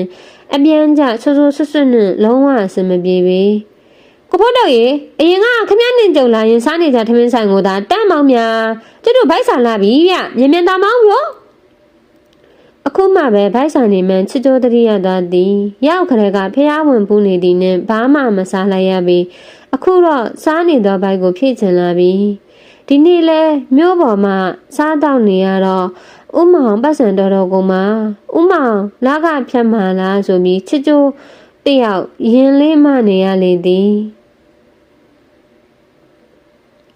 ဝယ်စရာတွေဝယ်နေရတာဖြင့်ပဲကူးမြို့မှတာယာကုန်းရွာသို့ညနေဆောင်မှပြန်ရောက်သည်ဝယ်စရာတွေကထူထူမဟုတ်တော့လဲများတော့များသားပင်မီးဖို့ကြောင့်သုံးဘာဟိယပစ္စည်းတွေရွာမှဝယ်ရင်ခက်ခဲသောငချောင်းနဲ့ပစွန်ချောက်တွေပဲကူးဆိုသည်နှင့်ကွန်ကနေတတိယမိသောပဲကူးငဖဲချင်းပစွန်ချင်းတွေထိုအရာတွေအပြင်အိမ်အတွက်စံစီစားငရုတ်ချက်တွေများဝယ်ပြီးနောက်ချစ်ကြိုးအတွက်အဝတ်အစားတွေဝယ်ပေးရသည်ချစ်ကြိုးကဘာမှမပူစားခဲ့တော့လဲဥမောင်မှာနေမထီထိုင်မသာဖြစ်ရသည်သူကိုယ်တိုင်ကလူကြီးမှုအဝတ်အစားများများမလိုအပ်တော့လဲလူငယ်အရွယ်ဖြစ်သောချစ်ကြိုးအတွက်အဝတ်အစားလုံလောက်ရှိရလိုသည်ဥမောင်တာဘာကူးတယ်ပေးရအောင်မလဲဟင်ရတယ်ဘာမှမသိနဲ့အိမ်ပြန်ရောက်တော့လဲဝယ်ချမ်းလာသောပစ္စည်းများအားဘာဆိုဘာမှမသိခိုင်းမီ မြေဩဇာကြီးတွေကိုဥမောင်တို့ဥဖိုးတို့သာဒိုင်းခန်းသေးနေသဖြင့်ချစ်ကြိုးအာနာရသည်ဒါပေမဲ့လည်းဥမောင်ကိုကြောက်သောကြောင့်ဥမောင်စကားကိုနားထောင်သည့်အနေဖြင့်ဥမောင်ဝဲပေးထားသောအဝတ်အစားအိတ်များကိုသာတဲပြီးအိမ်ထဲသို့ဝင်ခဲ့လေသည်ဒီနေ့လည်းပျော်ခဲ့ရပါသည်ဥမောင်နှင့်လျှောက်လေခဲ့ရသည်ဥမောင်ကမြို့ပေါ်ရောက်တော့စားစနာတွေဝဲကျွေးခဲ့သည်ချစ်ကြိုး၏ဘဝတွင်အခုလိုမျိုးတစ်ခါမှမပြောခဲ့ဘူးပါပဲမိဘတွေဆုံးမသွားခဲ့သည့်အချိန်ကလေးကပျောက်ကွယ်ခဲ့သည့်မေတ္တာတရားများနှင့်ပျော်ရွှင်မှုများသည်ဥမောင်နှင့်တွေ့မှအညွန့်ဖူးတို့ဝေရလေသည်အိမ်ထဲသို့ပစ္စည်းရများတည်ပို့ပေးပြီးနောက်တွင်ဥမောင်အားချစ်ကြိုးရေတစ်ခွက်ခတ်တိုက်လိုက်သည်ဥမောင်ဤတကိုယ်လုံးချွေးတွေဆိုရွှဲလို့ဥမောင်ကိုကြည့်ပြီးချစ်ကြိုးမတက်မတာဖြစ်ရသည်ထိုနေ့ညကဥမောင်နှင့်ချစ်ကြိုးတို့ထမင်းအိုးတစ်လုံးတည်ပြီးကြက်ဥမွေကျော်နှင့်သာညစာထမင်းတစ်နက်ပြီးခဲ့ရပါသည်မနေ့ကနင်ဝတ်သွားတဲ့အင်ကြီးနဲ့မဆိုကငါဝဲပေးခဲ့တာလေဟိုနေ့ကငါနဲ့ငါဘေမျိုးပေါ်သွားရင်ဥမောင်မလိုက်လို့ငါဝဲခဲ့တာပေါ့ဘလို့လဲချစ်ကြိုးငါဝဲပေးတဲ့ဟာနင်နဲ့လိုက်တယ်မို့လားမနေ့ကပဲကူးမျိုးပေါ်သွားတော့ငါဝတ်သွားခဲ့သည့်အဝတ်အစားတွေကိုဥမောင်ဘလို့ဝဲခဲ့လဲသိရပြီတီတီဆန်ကိုတဆင့်ဝယ်ခိုင်းလိုက်တာတဲ့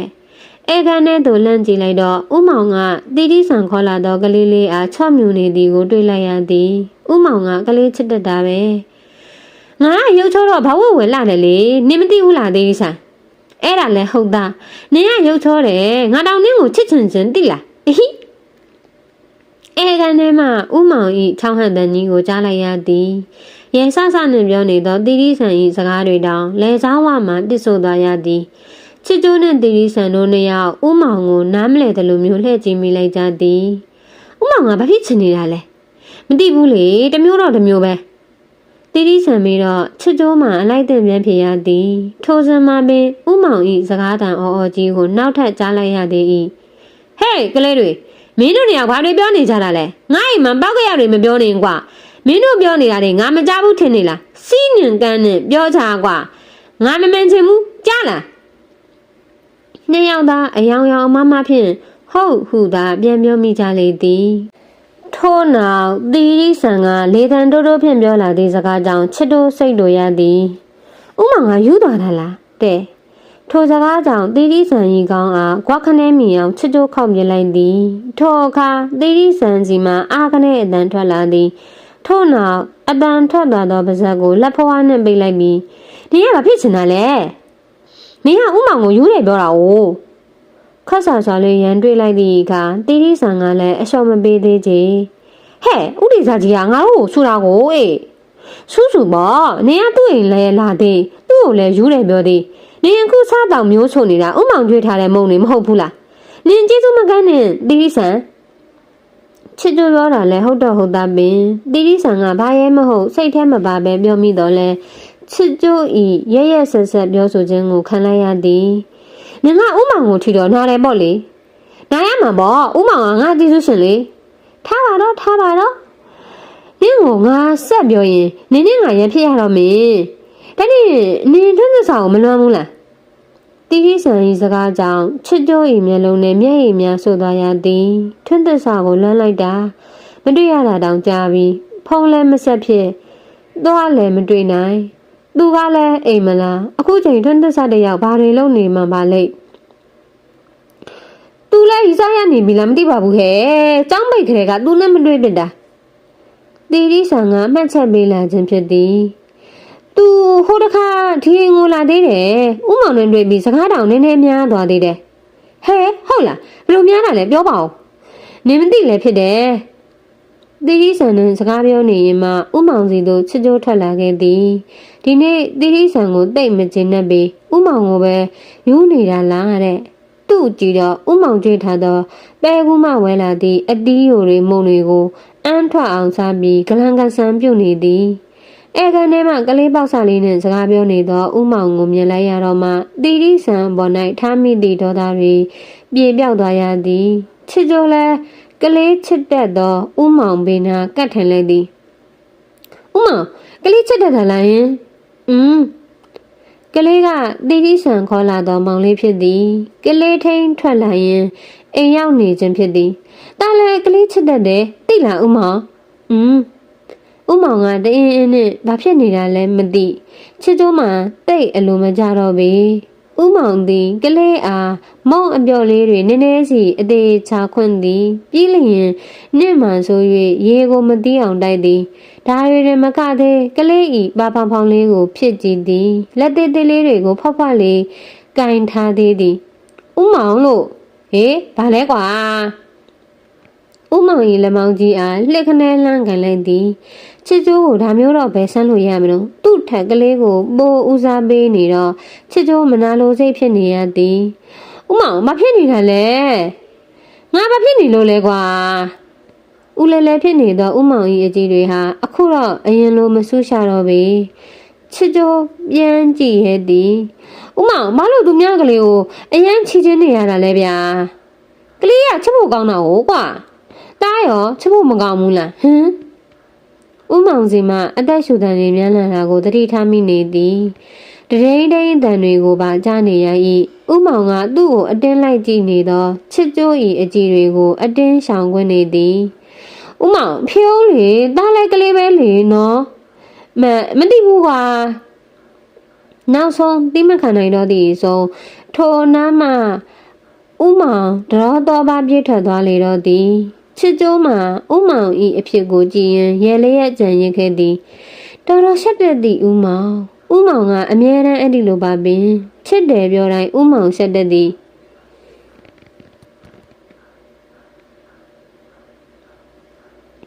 မိုးရအဒီတို့ရောက်လာတော့ကြောင့်နေ့စဉ်နေ့တိုင်းမိုးတွေတဲတဲထန်ထန်ရွာတော့သည်ဒီရက်ပိုင်းတွင်မိုးဆွေနေလေသည်ရွာလိုက်သည့်မိုးကလယ်ကွင်းနေတဲ့၌ပြည့်လည်နေရသည်ဥမောင်ကတော့လယ်တွေအကုန်လုံး၌မိုးစပါးဆိုင်ပြုံးပြီးသွားပြီလယ်တွေပြီးဖို့ကိုဥမောင်မှာတရလောက်ကင်ခဲ့သည်ဒီနှစ်မိုးကောင်းသဖြင့်စပားဆိုင်ရာတွင်တောင်သူဦးကြီးများမငြင်းညူခဲ့ကြပါဒီနှစ်မိုးစပားလည်းအထွက်ကောင်းမည်စပားသေးတာကောင်းလျင်တောင်သူတိုင်းလက်ဖြား၌ငွေတီးမိမှာဧကံပါပင်ဥမောင်တို့ရွာမှာတော့12ရာသီစလုံးကမ်းရဲ့လို့လဲလို့ပြက်လက်ကြသည်မရှိပါနှွေဆိုလဲနှွေစပါးမိုးဆိုလဲမိုးစပါးဆောင်းရာသီဆိုလျင်လဲနှံပဲတွေစိုက်လိုက်သေးသည်ထိုအရာတွေမစိုက်လျင်တခြားဟင်းသီးဟင်းရွက်မျိုးစုံကိုစိုက်ကြသေး၏မင်းတို့ဆန်းတန်းဖြေထားတဲ့ကျောင်းသားတွေမနေ့ပြန်အောင်စရင်ထွက်မှဆိုဟိုဘက်အိမ်ကကလေးမတီးဆန်ပြောတာကြားတာပဲဟုတ်လားကွဟုတ်တယ်ဥမောင်မနေ့ပြန်သားတို့အောင်စရင်ထွက်မှချစ်တို့မင်းကွာအောင်စင်းထက်တာကြိုးပြောမှာပေါ့အခုတော့ကွာငါသူများပြောမှသိရတယ်ချစ်တို့မှာမျက်နှာငယ်လေးနဲ့ဘာတွေအဆူခံရအောင်မလဲမသိဥမောင်မသိချင်ဘူးထင်လို့ပါဘာလို့ငါမသိချင်ရမှာလဲကွာမင်းနဲ့ငါတိမ်နေနေတာလေမင်းနဲ့ဆိုင်တဲ့ကိစ္စငါနဲ့ဆိုင်တယ်ပြီးတော့ဆယ်တန်းဖြေထားတာကမင်းတယောက်တည်းမဟုတ်ဘူးဒီရွာမှာငါမြေတောင်မြောက်ပေးထားတဲ့ကျောင်းသားတွေအများကြီးပဲဆယ်တန်းအောင်စရင်ထွက်တဲ့ကိစ္စငါနဲ့မဆိုင်ပဲနေမလားကွာစစဆဆလေးတော့ပြောပါကွာချစ်တို့ခေါင်းကိုငုံထားလိုက်သည်ချစ်တို့ခေါင်းငုံလျင်မျက်ရည်ကျတတ်သည့်အကျင့်ရှိတတ်သဖြင့်ဥမောင်ပြာရာခတ်သွားရပြီချစ်တို့ငိုလျင်ဥမောင်စိတ်မကောင်းနိုင်ချစ်တို့မင်းအခုခေါင်းမောက်လိုက်စမ်းပထမတစ်ခေါက်အမိန်မေးုံဖြင့်အခြေအနေကထူးမလားထို့ကြောင့်ချစ်တို့နာအပြေးသွားကမေးစိအောင်မှလက်ခံကခေါင်းလေးကိုအသာပင့်တင်လိုက်ရသည်ထိုအခါမျက်ရည်ကျနေသောချစ်တို့သည်မျက်ရည်တွေကိုကြပြာကြရာတုပ်ပြီးခေါင်းမော့လာလေသည်မင်းဘာဖြစ်သွားတာလဲငါဆူလိုက်လို့လားမဟုတ်ပါဘူးဒါဆယ်တန်းအောင်မထင်လို့ပါစကားပြောပြီးနောက်မျက်ရည်တွေကစိတ်ထွက်လာပြန်သည်ချစ်ကျိုးဤမျက်နှာလေးကနီးရဲနေလျက်ဥမောင်ခမစိတ်မကောင်းလို့ချစ်ကျိုးဤမျက်ရည်တွေကိုတုပ်ပေးရသည်မငုံနေလေကွာကလေးမဟုတ်တော့ပဲယောက်ျားဆိုတာမျက်ရည်မထွက်ရဘူးကွာရင်ခွန်တဲ့ထဲကကြောပြင်လေးအားပုတ်သိပ်ပြီးမှချစ်ကျိုးအငိုတိတ်လေသည်မင်းဘွားကိုငါနားလဲပါတယ်ကွာအဲ့ဒါကြောင့်ဒီရွာကမရှိစင်ရသားကလေးတွေကိုကျောင်းပညာကောင်းကောင်းမွန်မွန်သင်နိုင်ဖို့ငါထောက်ပံ့ပေးနေတာပေါ့ကွာမင်းသာငါနဲ့စောစောစီးစီးတိတ်ခဲ့ရင်မင်းဆယ်တန်းကိုထူးထူးချွန်ချွန်အောင်ဖို့ငါအကူညီနိုင်မှာတားလဲဥမောင်နဲ့စောစီးစီးတိတ်ခဲ့ရင်စောစီးစီးပြောရမှာ မင်းဘာမှစိတ်မပူနဲ့မနေ့ပြန်အောင်စင်းရင်ထွက်လို့အောင်စင်းရင်မှမင်းနာမည်မပါခဲ့ရင်မင်းကိုကြောင်းပြန်ထားပြီးမင်းကွာဒီအိမ်မှာနေပြီးကြောင်းတက်မင်းတော့အိမ်ကိုလည်းမပြန်နဲ့ဒီမှာနေရင်ဇရိတ်ငင်းကွာမုံပိုးလည်းပေးအောင်မငုံနဲ့တိတ်တော့ထမင်းစားကြမယ်ငါပိုက်ဆံလာပြီချစ်ကျိုးဆိုသည့်ကောင်လေးအားရင်ခွန်ထဲမှထုတ်ခါမျက်ရည်တွေကိုနောက်ထပ်တစ်ကြိမ်တုပ်ပေးလိုက်ရသည်ဓာတောင်ဒီကောင်လေးကအငုံမရက်သေးစိတ်တန်တိုးတိုးလေးထွက်နေသေးသည်အခုချိန်မှာအာကိုရာဆိုလို့ချစ်ကျိုးမှဥမောင်သာရှိသည်အဝေးကဦးလေးကိုလည်းအာကိုလို့ရမည်မထင်သူ့ဇနီးဤအကြောင်းကိုချစ်ကျိုးအတီဆုံး10တန်းကြလို့အဲ့ဒီငုံပြန်သွားလျင်ချစ်ကျိုးဤဘဝကမြောင်းတဲ့ကြသွားနိုင်သည်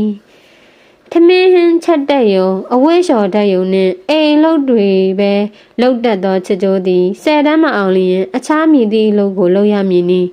အရင်ကတခါမှတောအလုပ်တောင်လုံးမလုပ်ခဲ့ဘူးသည့်ချစ်စိုးသည်တင့်တော်မီအလုပ်တောရွာမှာမရှိပါထို့ကြောင့်အတော့အိမ်မှာအရင်လိုစူးစူးဆဲဆဲဘဝ၌ပြန်နေပြီးဘဝကိုအဆုံးသတ်ရတော့မှလားအဲ့ဒီအိမ်ကိုပြန်သွားရမှလားချစ်ကျိုးသေမလောက်ကြောက်ရသည်ဥမောင်ကဒဇိမ့်ဆိုပြီးမလဲဥမောင်အားချစ်ကျိုးတန်ရောစင်ရှိသည်ဥမောင်အားတွေ့တာသည်ဥမောင်နှင့်နေတာပျော်လဲပျော်ရသည်စိတ်ချမ်းသာရသည်10တန်းဆောင်မပဲကြလျင်ဥမောင်ကအကြောင်းပြန်ထားပြီးမင်းဆိုလို့ချစ်ကျိုးအစိုးရကအကောင်းဆိုသလိုမျိုးဝမ်းသာရပါသည်လိမ့်ပါတယ်ကွာငုံနဲ့တော့မနေ့ပြန်ဆောင်မပဲကြမင်းလို့မင်းကိုဘယ်သူပြောလဲအနာဂတ်ကိုဘယ်သူမှကြိုးမမြင်နိုင်ဘူးကွာတောက်ရတွေတွေ့မနေနဲ့စိတ်ကိုပေါ့ပါပါပဲထားအခုနေထမင်းမြတ်စားကွာဒါမှမနေ့ပြန်အတွက်အင်အားတွေရှိနေမှာထမင်းစားမယ်ကွာဥမောင်ကသူ့ဘာသာသူပြောချင်တာတွေပြောပြီးထမင်းပွဲသွားမြင်သည်ထိုအခါချစ်ကျိုးလဲဒီအတိုင်းထိုင်မနေနိုင်တော့ပဲဥမောင်ကိုထမင်းပွဲကူးပြင်ပေးရန်ထမင်းစားခန်းရှိရာသို့သွားရတော့လေသည်ထိုနေ့ညကတညလုံးချစ်ကျိုးအိတ်မပြောခဲ့ပေည12နာရီတောင်ခနဲ့တို့သည်နှင့်10တန်းအောင်စင်းတွေကြားသိရတော့မည်မဟုတ်လားဘသူတွေအောင်မလဲဘသူတွေကြားတယ်လဲဆိုသည့်မိကွန်းများကတခြားလူများအတွက်ရင်ခုန်စရာကောင်းလာတော့လဲချစ်ကျိုးတို့လို10တန်းဖြေထားသူများကကြောက်ခမန်းလိလိဖြစ်ရသောကိစ္စများပင်ဖြစ်သည်ဥမောင်ကအိတ်လိုက်ပါလားတဲ့12နာရီထိုးခါနီးမှနှိုးမင်းနဲ့ချစ်ကျိုးဘလို့စိတ်နဲ့အိတ်လို့ရမည်လဲချစ်ကျိုးမအိတ်နိုင်ကိုဝမ်းနာကိုသာတိဟုဆိုသလိုကိုခံစားချက်ကိုသာအတိဆုံးဖြစ်သည်အခုအိမ်၌တီးဆန်နဲ့ထွန်းတစာတို့ရောက်နေလေသည်တီးဆန်ကတော့မိန်းကလေးဆိုတော့လဲလူရင်းတွေမှုစိတ်မချစရာမရှိထွန်းတစာကအောင်စရင်ကြည့်ရင်ညနေကမှရောက်လာခြင်းဖြစ်သည်ဧည့်သည်တွေရောက်လာတော့လဲအိမ်မှာနှင်းမလွတ်နိုင်ပေဥမောင်ကလူကြီးမို့မျက်စောင်းထိုးအိမ်ကကုံစုံဆိုင်တို့မုံတွေအချိုရီဘူးတွေသွားဝဲကကျွေးရမွေရသည်အောင်စင်းလာကြည့်ကြတော့ចောင်းသားလေး2ယောက်ကိုဒီလောက်တော့ကျွေးမွေးတင်သည်ဥမောင်တွေ့ထားပြီးသားချစ်ကျိုး10တန်းအောင်လျင်ဒီအိမ်၌ချစ်ကျိုး10တန်းအောင်အထိမ်းအမှတ်ဖြင့်မုံဟင်းကားကျွေးမိဟု၍ဖြစ်သည်ဒီဘက်ရွာတွေ၌ဘာပွဲလုံးမုံဟင်းကားအကျွေးများလေသည်ထိုကိစ္စကိုချစ်ကျိုးအားပြောမပြရသေးပြောပြပြီးမှချစ်ကျိုး10တန်းကြတော့လျင်ချစ်ကျိုးပဲခံစားရမှာဥမောင်သေးသည်ဟဲ့စနစ်ထိုးတော့မင်းကျောင်းကိုသွားကြမယ်လေအောင်စင်းက7ခွဲလောက်ချိန်ရင်ချိန်နေမှာတီတီဆန်ရင်စကားကြောင့်ချစ်ကျိုးရင်နဲ့ဒိန်းကနေဖြစ်သွားရသည်ဒီလိုမျိုးအခြေအနေကိုသူရင်မဆိုင်ရဲ့ငါမလိုက်ချင်ဘူးနင်တို့ပဲသွားကြဒီတစ်ခါအထူးဆန်းဖြစ်သွားကြသည်ကတီတီဆန်နဲ့ထွန်းတစားပါပင်ဥမောင်ကတော့ဘယ်အကြောင်းကြောင့်မသိတစ်ချိန်လုံးငုံငိုငိုင်ဖြစ်နေရသည်လိုက်ခဲ့ပါဟာအေးလေလိုက်ခဲ့ပါကွာတကချင်း2ယောက်ဘလို့ပဲပြောချစ်ကျိုးထိုင်းနေရမှမထနိုင်ပေတီတီဆန်ကငကိုကလေးကစားတော်သူမို့ဒီနှစ်10တန်းကိုမလွဲဧကန်အောင်မှာဂုံထူးတောင်3ခုလောက်ချိန်နေသည်ထွန်းတစားကတော့မျှော်မှန်းစရာပါပင်စာညံ့သူဖြစ်တော်လဲ10တန်းတုန်းကကျူရှင်ယူခဲ့ရသည်မိဘတွေဘက်ကထောက်ပံ့မှုအားကောင်းသည်စာမိုးပွဲပြေတုန်းကပြောတော့ဖြေနိုင်တဲ့ထွန်းတစား10တန်းအောင်နိုင်သည်ချစ်ကျိုးတော့သူ့ကိုယ်သူအောင်မီးမထင်မေ10တန်းတုန်းကဘာထောက်ပံ့မှုမှရခဲ့သူမဟုတ်တော့အခု10တန်းအောင်စင်ကြည့်ဖို့ကိုလည်းစိတ်ထက်သိမ့်မရဲပေထို့ကြောင့်တငယ်ချင်း2ယောက်ဘလို့ပြောချစ်ကျိုးကိုယ်တိုင်ကိုကြအောင်စင်ရင်မကြည့်ရဲပေ မင်းတို့ပဲသွားကြည့်ကြပါဟာငါမလိုက်တော့ဘူးဒီမှာမဲဥမောင်နဲ့နေခဲ့တော့မယ်အေးဒါဆိုလည်းငါတို့ပဲသွားကြည့်မယ်ငါတို့ကြည့်ပြီးဖုန်းလန်းဆက်လိုက်မယ်ကွာဘာမှစိတ်ဘူးမနေနဲ့ငါတို့တငယ်ချင်း၃ယောက်စလုံးအကုန်အောင်မှာအောင်စင်းကြည့်ရင်တငယ်ချင်း၂ယောက်ထပ်သွားကြတော့ဖះစီ၌ဆူတောင်းရင်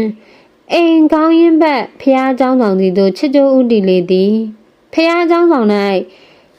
ဇော်ကြားပန်းတွေကိုအပင်လိုက်ထိုးဆိုင်ပူဇော်ထားသည်ဇော်ကြားပန်းတွေကလက်ဆက်ခါစိမ့်ဖက်နေပါ၏ဖះเจ้าဆောင်ရှိ၌ချစ်ကြိုးတစ်ယောက်ရောတေတေပစစ်တုပ်လေးနေလိုက်သည်လက်အုပ်လေးကြီးကဆာမိုးပဲအောင်စီရင်ဖះတွင်ဆူတောင်းလိုက်သည်ဆာမိုးပဲအောင်ခြင်းသည်ဆူတောင်းခြင်းနှင့်ဓာတ်ရိုက်မသက်ဆိုင်တော့လဲအခုအချိန်၌အာကိုရာကဖះသာရှိနေ၍ဆူတောင်းမိခြင်းဖြစ်သည်အမှန်တိုင်းပြောရင်ကွာငါမင်းကိုခုနှစ်10တန်းမအောင်စေချင်ဘူးမင်း10တန်းအောင်သွားရင်မင်းကအကြောင်းသွားတက်မှာမင်းနဲ့ငါနဲ့ဝေးရပြီလေမင်း10တန်းကြမှာမင်း10တန်းပြန်တက်ရင်ငါနဲ့ဒီအိမ်မှာတစ်နှစ်လုံးနေလို့ရမှာဖះ၌ဆူတောင်းနေတော့ကြားလိုက်ရသည့်ဥမောင်ကြီးစကားကြီးကဘာအဓိပ္ပာယ်လဲချစ်ကျိုးမှာတော့10တန်းအောင်မှုဆူတောင်းလိုက်ရတာဥမောင်ကချစ်ကျိုးကို10တန်းကြစေခြင်းနေတာလားဥမောင်ကအလကားတက်တက်ပတ်စံကုန်ခြင်းနေတာချစ်ကျိုးသာ10တန်းကြလျင်ပေးထားသောဂရီအတိုင်းချစ်ကျိုးကို10တန်းပြန်ထားရပေမည်ကျောင်းသားတစ်ယောက်10တန်းအောင်မှုဆိုသည်လွယ်ကူလာသည့်ကိစ္စတစ်ခုတော့မဟုတ်တချို့တွေကပြောကြသည်10တန်းကနက်ကြီးတယ်တဲ့အောင်ဖို့မလွယ်ဘူးတဲ့ချစ်ကျိုးဖះเจ้าဆောင်ရှိပစစ်တုပ်ထိုင်းနေရမှထကအေကန်ထဲကတန်လျားကုန်တန်းကြီးပေါ်ထိုင်းနေသောဥမောင်နာလျှောက်လာခဲ့သည်ဥမောင်ဤဘေးနာဝန်းထိုင်ပြီးနောက်တွင်မေးချင်တာကိုမေးခဲ့လေသည်ဥမောင်ကတားကို10တန်းအောင်စီချင်မှုပေါ့လေငါပြောတာကွာဟိုလေကွာမင်းကိုအေးတက်တာနေစေချင်တာပါအခုမင်းပုံစံကအပူထင်းထင်းဒူနေတယ်အတက်ကငငယ်လေးရှိသေးတာပဲခုနှစ်မအောင်လဲနောက်နှစ်ပြန်တက်လို့ရနေတာပဲနောက်နှစ်ဆိုစာကြည့်နိုင်နေလေကွာခုနှစ်မင်းပုံစံကအောင်မင်းလို့မထင်တဲ့ပုံစံကြီးတကယ်လို့အောင်သွားရင်တောင်အမှန်နဲ့နဲ့လေးဆိုဘာလို့ရမှာလဲငါမင်းကို10တန်းကြပြီးနောက်နှစ်အမှန်မြင်မှန်းနဲ့စူးစမ်းစေချင်တာပါကွာ10တန်းကြရင်နောက်နှစ်ထူးထူးချွန်အောင်မို့မင်းမှအခွင့်အရေးရှိနိုင်နေလေကွာဥမောင်ပြောတာလဲမှန်သည်ခုနှစ်အကြခံပြီးနောက်နှစ်အမှန်များများရအောင်စူးစမ်းလျင်ကောင်းပေသားဒါပေမဲ့လဲဒီတစ်နှစ်ကြပြီးနောက်တစ်နှစ်တက်လျင်သူ့အတွက်နဲ့ဥမောင်အားဂရိတ်ကထမများစေခြင်းပဲဘာပဲဖြစ်နေပါစေအမှန်များသည်ဖြစ်စေမများသည်ဖြစ်စေဒီနှစ်ချင်းပေါက်10တန်းအောင်ခြင်းသည်ဒီနှစ်10တန်းအောင်မှသူ့အတွက်နဲ့ဥမောင်တာဝန်မများမှာ12နာရီလဲတောင်ကနေတီးသွားပြီးချစ်ကြိုးလဲတငယ်ချင်းတစ်ယောက်ဤပြန်လာအားစောင့်မျှော်နေမိသည်တရင်ကောင်းလဲကြားကျင်သည်အောင်စင်းက12နာရီမထိုးခင်မှာကြိုးတိကြရမည်မို့အခုချိန်ဆိုတငယ်ချင်းတစ်ယောက်လဲအောင်စင်းရင်တီးပြီးပြန်လာတော့ပါပြီမတော်ခင်ကတော့ဖုံးဆက်မီဟုထွန်းသစ္စာပြောသွားသည်အခုဖုံးလဲမဆက်ပါလားချစ်ကြိုးမှာဖုံးကိုမျှော်ရမလို့သူတို့ပြန်လာမည်ခြံတကားဝါကိုလှမ်းကြည့်ရမလို့ပင်ချစ်ကြိုးစိတ်ပူသွားသည်ကဲ၍သာ10တန်းကျသွားမည်ဆိုသည့်အတွေ့ကဝင်လာတော့ရင်ထဲ၌ကဘာပြတ်တော့မလို့ပါပင်ဥမောင်လည်းရင်တုံးနေသည်တင်သည်ရင်းနှီးချမ်းဟိုထဲမှရင်းနှီးချမ်းပူကိုငဲ့ကဖြည်းဖြည်းချင်းမှုတ်တောင်းနေလေသည်ထိုစင်မှာပင်အိမ်ရှိ၌မီးရောင်တွေလက်ခနဲမြင်လိုက်ရသည်ထွန်းသစ္စာနှင့်တီရီဆန်တို့ပြန်လာကြပြီးပေါ်လာဘလုံးမထွေးပြောလာသည့်စကားတန်တွေကိုကြားနေရသည်ချစ်ကြိုးအိမ်ရှိတကားဝစီတို့ပြေးသွားသည်ဥမောင်လည်းချစ်ကြိုးနောင်မှပြေးလိုက်လာလေသည်ချစ်ကြိုးမင်းအောင်နေကွာမင်းရောငါရောတီတီဆန်ရော3ယောက်စလုံးအောင်နေကွာတီတီရဲ့ခုံးနှစ်ခုတောင်ပါသေးတယ်ဝမ်းတာလားဆိုဖြင့်လှမ်းအော်ပြောလိုက်တော့ထွန်းသစ္စာဟိတန်ကြီးကတိတ်ဆိတ်နေသောတာယာကုန်းရွာဤညတကောင်ရံမှစူးညံသွားလေသည်အိုးဘာတဲ့တငယ်ချင်း3ယောက်စလုံး10တန်းအောင်နေဆိုပါလားချစ်ကြိုးဤရင်နဲ့ပျော်ရွှင်မှုကလိုက်ခနဲဖြစ်သွားရပြီးမျက်ရည်တွေစွတ်တက်ရပြီးချစ်ကြိုးပျော်လွန်းလိုက်တာလုံးဝထင်မထားခဲ့အယမ်းပျော်ခဲ့ရသည်ချစ်ကြိုးသည်ပျော်ရွှင်စွာဖြင့်သူ့နောက်ကျောပန်း၌ရှိနေသောဥမောင်အားလှည့်ကြည့်လိုက်သည်ချစ်ကြိုးအံ့ဩရလွင်၍ရင်ဘတ်ကိုလက်ဖြင့်ဖိထားရသည် ဆယ်တန်းအောင်ကြောင့်ကြားသိရသောသတင်းထပ်ပို့ပြီးအံ့ဩရသည်ဥမောင်ပြုံးနေသောကြောင့်ပင်ဖြစ်၏မီးရောင်အောက်၌ဥမောင်၏ဆူရှာရှာမျက်ဝန်းတွေကအယောင်တောက်နေသည်ဥမောင်တကယ်ပြောနေတာပဲချစ်ကျိုးအမြင်မမားနိုင်တခါမှမမြင်ဘူးခဲ့သောဥမောင်၏အပြုံးကိုအခုမြင်လိုက်ရသောအခါချစ်ကျိုး၏ရင်ထဲအေးစိမ့်သွားရတော့သည်